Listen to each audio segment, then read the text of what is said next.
Selamat pagi saudara-saudara. Hari ini kita teruskan perkuliahan. Kita masuk pada bab 3, kewirausahaan, new venture, dan business ownership. Oke. Sekarang coba kita lihat bersama-sama. Silakan buka materi saudara. Nah, di chapter ini kita berharap saudara bisa memahami tentang bagaimana bisnis kecil, kemudian alasan keberhasilan, alasan kegagalan, dan berbagai macam bentuk bisnis. Oke, kita mulai dari yang pertama terlebih dahulu, learning objective, silakan baca di sendiri. Apa itu small business? Ya, kalau di Indonesia biasa disebut sebagai UMKM, usaha mikro, kecil, dan menengah, UMKM. Nah, apa itu small business? Small business adalah usaha yang relatif independen dan dia tidak memiliki kemampuan untuk mempengaruhi pasar. Oke, itu small business. Nah, di Amerika, small business ini dikelola oleh yang namanya Small Business Administration. Kalau di Indonesia di bawah Menteri Koperasi dan UMKM. Ya, jadi itu yang di Indonesia. Jadi setiap saudara belajar, saudara harus tahu karena buku ini dari Amerika, terus nanti saudara lihat bagaimana prakteknya di Indonesia. Oke? Nah, kita lihat yang namanya small business, memang jumlah pekerjanya relatif kecil, tidak sampai 20 orang per satu UMKM. Namun kita lihat dia mampu menyerap jumlah tenaga kerja dalam jumlah yang besar. Itu manfaat dari UMKM. Nah, apa pentingnya UMKM bagi negara seperti Amerika dan Indonesia tentu sama? Pertama, UMKM adalah menciptakan lapangan kerja. Itu yang pertama. Jelas tadi dengan adanya UMKM banyak tercipta lapangan kerja baru. Kemudian inovasi. Seringkali inovasi dimulai dari para UMKM. Kemudian UMKM juga memberikan kontribusi pada big business, ya. Jadi banyak perusahaan-perusahaan besar itu yang bagian-bagian tertentunya itu disuplai oleh UMKM. Nah, ini penjelasan tentang penciptaan lapangan kerja, saya lewatkan. Nah, ini bentuk-bentuk UMKM yang dominan di Amerika, yaitu jasa paling dominan, kemudian retail, konstruksi, dan seterusnya. Nah, seorang yang mau berbisnis dalam bentuk UMKM atau bisnis apapun membutuhkan yang namanya jiwa entrepreneurship, kewirausahaan. Orangnya namanya entrepreneur. Apa itu wirausaha atau entrepreneur? Entrepreneur adalah seorang yang mau menerima risiko dan peluang untuk menciptakan dan mengoperasionalkan bisnis-bisnis baru. Nah, sementara kewirausahaan entrepreneurship adalah proses untuk mencari peluang-peluang bisnis di bawah kondisi risiko tertentu. Kemudian, karakteristik dari seorang entrepreneur biasanya resourcefulness, concern for good personal customer relationship, strong desire to be their own boss, deal with uncertainty. Nah, jadi mereka memiliki sumber daya, entah itu dalam bentuk sumber daya yang intangible seperti skill untuk membuat keterampilan, membuat kue, dan macam-macam. Kemudian mereka lebih menekankan pada personal customer relationship, jadi hubungan dengan customer lebih dekat. Kemudian mereka memiliki kemauan untuk menjadi bos bagi dirinya sendiri. Dan mereka mampu mempertimbangkan risiko dan menerima ketidakpastian. Nah, kemudian di sini selanjutnya, dalam rangka kita masuk ke dalam pasar, kita harus memahami kompetensi yang dibutuhkan, ya, understanding distinctive kompetensi, kompetensi yang membedakan kita. Nah, pertama saudara harus lihat dulu. Nah, di pengantar bisnis ini saudara lebih banyak diperkenalkan pada istilah-istilah terminologi bisnis, di mana nanti di sini akan semua dipakai di semester 2 dan seterusnya. Kita lihat, yang pertama adalah established market. Established market berarti pasar itu sudah mapan. Nah, di sini para kompetitor juga saling bersaing satu dengan yang lainnya. Sementara kalau niche market itu adalah ceruk pasar. Jadi kalau kamu memproduksi barang tidak untuk semua pasar, tetapi mungkin untuk memproduksi untuk suatu pasar kecil. Contohnya Harley Davidson, itu dia cuma memilih pasar segmen yang sangat kecil sekali, yaitu orang-orang yang sangat kaya. Itu niche market. Kemudian first mover advantage, keunggulan dari orang yang bergerak pertama. Jadi kalau misalnya saudara sebagai UMKM atau sebagai pembisnis menghasilkan produk yang belum pernah ada, maka biasanya nama produk Anda akan diingat. Contohnya, kalau dulu di Indonesia setelah Perang Dunia Kedua, ya kemudian yang terjadi kita berkembang, kemudian kita membutuhkan rumah-rumah itu membutuhkan pengisap air. Nah, yang awalnya masuk ke Indonesia adalah sanyo. Maka ketika saudara pergi ke Hartono Elektronik bertanya, beli penghisap air, itu biasanya tidak ajim. Biasanya kita langsung mengatakan, oh beli sanyo. Masalah nanti sanyonya begitu saudara ditunjukkan oleh salesnya, ada Shimizu, ada Sanyo, ada Panasonic, whatever. Tetapi itulah keunggulan dari first mover advantage. Jadi, merekmu akan selalu diingat oleh customer. Kemudian berikutnya, bagaimana cara kita memulai suatu bisnis baru? Tentu kita membuatnya terlebih dahulu dalam suatu perencanaan yang kita sebut business plan. Nanti di semester atas saudara akan menerima yang namanya studi kelayakan bisnis, di mana dokumen ini menggambarkan bagaimana seorang entrepreneur akan memulai bisnisnya. Nah, jadi semacam rencana, mulai dari rencana marketing, operasional, SDM, keuangan, itu semua detail semua. Nanti di semester atas saudara akan belajar. Nah, dalam rangka membentuk yang namanya business plan, yang pasti harus pertama saudara buat adalah menetapkan tujuan, ya, goalnya, tujuannya apa, objektifnya juga tujuan, tetapi jangka yang lebih pendek, 1 tahun, 2 tahun, ngapain saja, target-targetnya seperti apa, itu namanya objektif. Kemudian lakukan ramalan permintaan, seperti apa, kira-kira ada pasar nggak nih yang mau membeli produk kita. Terus dampaknya terhadap financial planning bagaimana, apakah nanti bisnis ini bisa balik modal dalam 3 tahun, 4 tahun, atau 5 tahun. Oke. Nah, bagaimana cara kita memulai small business atau UMKM? Kita bisa mulai starting from scratch. Starting from scratch itu artinya apa? Kita mulai dari nol. Atau yang kedua franchising, kita membeli franchise. Atau yang ketiga buying an existing business. Saya mau bisnis tentang perusahaan logistik, ya sudah saya beli saja JNE sekalian. Oke, itu kalau saya punya duit gitu ya. Nah, terus kita lihat franchise itu apa? Franchise itu adalah perjanjian antara pihak pembeli franchise yang kita sebut franchisee yang membeli hak untuk menjual barang kepada konsumen. Dia beli kepada siapa? Dia beli hak tersebut dari franchiser. Jadi franchiser itu adalah penjual hak tersebut. Oke. Nah, sehingga kalau kamu membeli franchise-nya KFC, Kentucky Fried Chicken, berarti saudara berhak menggunakan nama KFC, kemudian menggunakan semua elemen-elemen dari KFC, mulai iklan, bangunan, produk yang menjadi hak milik KFC. Saudara pergunakan, nanti saudara bayar royalti tiap tahunnya. Itu franchise. Keuntungannya apa? Tentu masyarakat sudah mengetahui nama KFC itu. Proven business opportunity. Sudah terbukti. Nah, yang kedua tentu memperoleh manajemen expertise. Ya, jadi saudara bisa memperoleh keahlian dari KFC bagaimana membuat ayam yang enak. Kerugiannya apa? Startup cost-nya tinggi. Biaya franchise-nya tidak murah itu ya. Kemudian ongoing payment. Saudara harus bayar royalti tiap tahun. Anda harus ikut aturan dan pembatasan yang dikemukakan oleh franchiser Anda. Itu yang disebut manajemen rule and restriction. Nah, terus kalau kita mulai dari nol bagaimana? Anda harus berpikir, siapa customer Anda? Terus, apa sih produk yang saudara tawarkan? Bagaimana produk ini dibanding produk pesaing? Apa sih value yang saudara berikan kepada customer Anda? Dan seterusnya. Banyak sekali pertanyaan bila saudara memulai dari nol. Nah, kalau saudara mau memulai usaha, tentu harus mencari pendanaan. Pendanaannya bisa dari diri saudara sendiri, personal resource, atau melalui loan, pinjaman dari teman-teman atau keluarga saudara. Atau bisa pinjaman melalui pinjaman bank. Atau pula bisa melalui perusahaan venture capital. Contohnya venture capital ini memang untuk mendanai perusahaan-perusahaan startup. Kita di Jatim ada, kalau saudara keluar Ubaya ini lurus terus notok ada kantor pos di belok di kanan. Nah, itu belok kanan saja, nanti terus ke sana, nanti ketemu Jatim Sarana Ventura. Itu dia mendanai aktivitas startup bisnis yang baru dimulai. Oke, yang lainnya itu contoh di Amerika ya.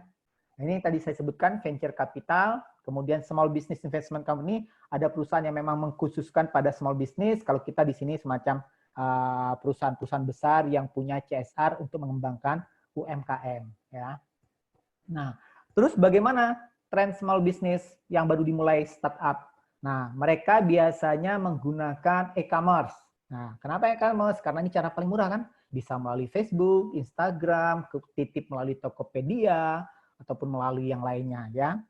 Kemudian small business ini juga memberikan kesempatan bagi para kaum minoritas, kaum wanita. Jadi wanita Sambil di rumah bekerja sebagai ibu rumah tangga, bisa jualan melalui Tokopedia dan macam-macam ya. Nah, kita lihat tren bagaimana e-commerce meningkat terus, apalagi dalam kondisi COVID, e-commerce sangat booming karena semua orang tidak berani keluar rumah. Nah, di sini bagaimana alasan wanita bekerja? Ya, silakan saja, mungkin ingin dapat uang atau apapun dan macam-macam ya. Kita lewatkan saja. Nah, terus bagaimana trennya? Nah, di sini kita lihat yang namanya small business startup itu menjadi global. Banyak usaha-usaha global itu dimulai dari yang namanya bisnis-bisnis kecil. Contohnya saja yang namanya, mungkin saudara pernah tahu ada produk-produk di toko-toko yang namanya body shop. Body shop itu juga dimulai seorang ibu rumah tangga. Ya, nanti suatu saat saya akan ceritakan ketika kita kuliah tatap muka.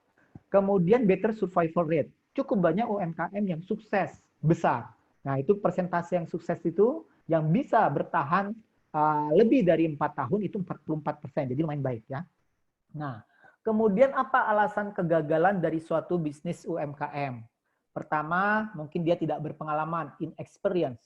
Kemudian manajemennya tidak kompeten, neglect itu lalai, sistem pengendalian yang lemah, uangnya tidak cukup, modalnya tidak cukup, insufficient capital. Nah, namun ada pula UMKM yang sukses. Alasannya apa? Karena dia bekerja keras. Nah, kemudian market demand terhadap produknya dia itu lumayan. Dan dia punya keahlian. Mungkin keahliannya tidak dapat dari bangku kuliah, tapi melalui proses dia sehari-hari. Learning curve yang berjalan di rumah dia setiap hari, itu bisa membawa kesuksesan.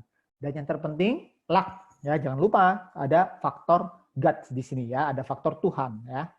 Nah, terus sekarang dari UMKM kita masuk ke bisnis besar. Nah, bisnis ini pada dasarnya dikelompokkan kalau di Indonesia menjadi 3. Pertama, sole proprietorship. Yang kedua, partnership. Yang ketiga, corporation. Nah, sole proprietorship ini diterjemahkan sebagai usaha perorangan.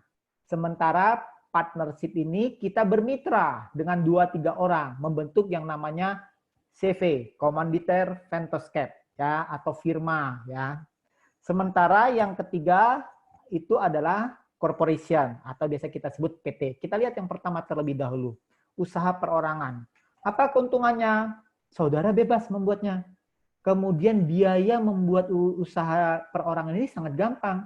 Bahkan kita di Indonesia yang namanya UMKM yang sifatnya usaha perorangan ini dibantu biaya SIUT, TDP, situ semua di-free-kan ya. Sehingga kita katakan low startup cost. Kemudian kita bayar pajaknya cuma sekali karena pajak usaha kita sama pajak individu itu tergabung menjadi satu. Kerugiannya apa? Kewajibannya tidak terbatas. Kalau kita minjam ke bank, itu nanti kalau kita tidak bayar, maka rumah kita bisa disita. Sumber dayanya terbatas, karena berasal dari diri kita sendiri, tentu kita memiliki keuangan yang terbatas. Limited fundraising capability, kemampuan untuk memperoleh dana dari pihak luar itu juga terbatas. Terus lack of continuity, biasanya begitu bapaknya meninggal, ya sudah usaha ini stop. Biasanya paling lama biasanya bertahan sampai 3 generasi. Biasa setelah 3 generasi sudah tutup. Berikutnya adalah partnership. Nah, dan tadi saya dan Anda 2-3 orang bergabung membentuk bisnis. Keuntungannya apa? More talent and money. Karena 2-3 orang berarti talentanya masing-masing bisa kita manfaatkan. More fundraising, relative easy to form, ya, mudah pembentukannya. Limited liability for limited partner. Jadi yang namanya usaha persekutuan ini, ya, ada sekutu aktif sama sekutu pasif. Kalau sekutu aktif itu tanggung jawabnya unlimited, tetapi kalau sekutu pasif itu tanggung jawabnya adalah limited. Kemudian juga pajaknya sama, pajak CV dan pajak individu itu sama. Kerugiannya apa? Seringkali pecah. Nah, disagreement, unlimited liability for general partner itu tadi bagi mereka yang aktif itu tanggung jawab tidak terbatas, kemudian seringkali antar partner itu clay, disagreement, dan lack of continuity biasanya pecah, ya. Nah, kemudian berikutnya corporation, ini yang paling bawah nih. Ya, kita lihat nih, ada nggak penjelasan corporation? Nah, kalau limited, master limited ini kita lewatkan saja. Nah, bentar. Nah, ini corporation. Corporation itu apa di Indonesia? Kita sebut PT, perseroan terbatas. Nah, kenapa disebut terbatas? Zero itu saham. Jadi sahamnya terbatas. Dalam hal apa? Pertanggungjawabannya, ya.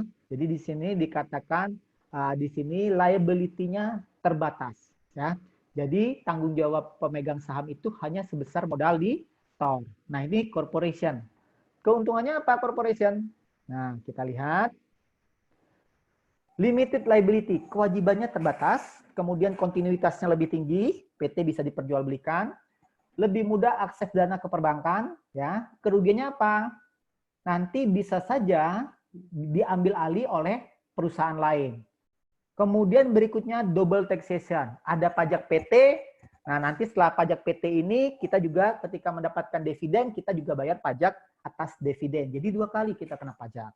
Kemudian untuk biaya pembentukannya tinggi. Kenapa? Complicated and expensive to form. Karena yang namanya PT ini harus terdaftar di Menteri Hukum dan HAM. Di Indonesia disebut lembaran negara. Jadi harus didaftarkan di Menteri Hukum dan HAM. Oke.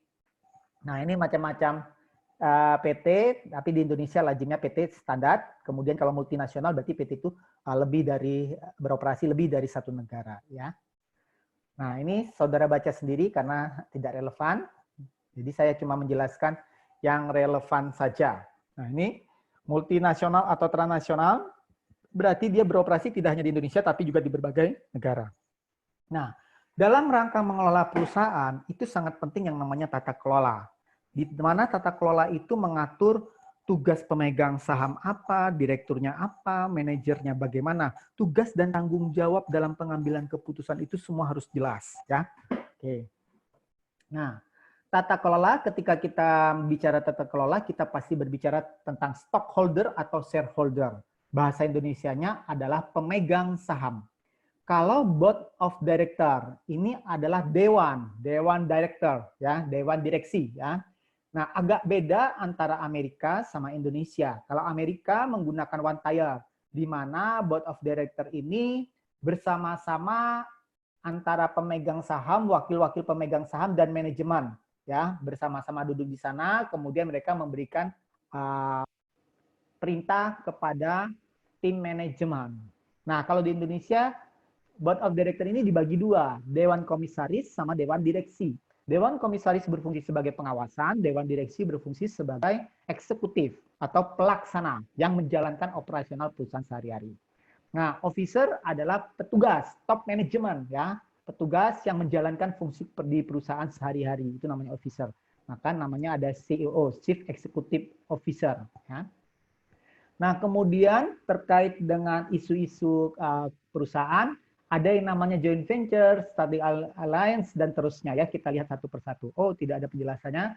Kalau joint venture itu joint venture dan strategic alliance kurang lebih hampir sama. Kalau joint venture, saya dan Anda masing-masing menyetorkan saham ke perusahaan B. Anda 50%, saya 50%. Nah, itu kita membuat perusahaan bersama, joint venture. Kalau strategic alliance, bisa saja Ubaya bekerja sama dengan UI, membuat atau bekerja sama dengan Harvard Business School, membuat suatu program. Ya, nanti Ubaya dapat bantuan tenaga ahli dari Harvard dan seterusnya. Kalau employee stock owner's plan itu adalah rencana untuk memberikan hak saham kepada para employee, pada para karyawannya. Employee itu karyawan. Jadi biasanya nanti karyawan diberi hak untuk membeli saham perusahaan dengan harga lebih murah dibanding harga pasar. Kalau harga pasarnya 1.000, mungkin pemegang karyawan bisa membeli di harga Rp800. Institutional ownership, kepemilikan institusi. Jadi bisa saja suatu lembaga membeli saham perusahaan lainnya. Dana pensiun A membeli PT HM Sampurna. Itu dikatakan dana pensiun A ini adalah institutional ownership. Merger, penggabungan dua perusahaan. Akuisisi, kita membeli perusahaan lainnya. Divestitur, kita menjual sebagian perusahaan. Spin-off, pemisahan perusahaan. Nah, ini istilah terminologi yang harus saudara kuasai, karena di minggu-minggu di semester depan, saudara harus hafal luas kepala, dan ketika dosen menyebut merger, divestitur, Anda tahu maknanya. Oke, saya pikir perkuliahan hari ini selesai. Kita akhiri. Sampai jumpa di lain kesempatan.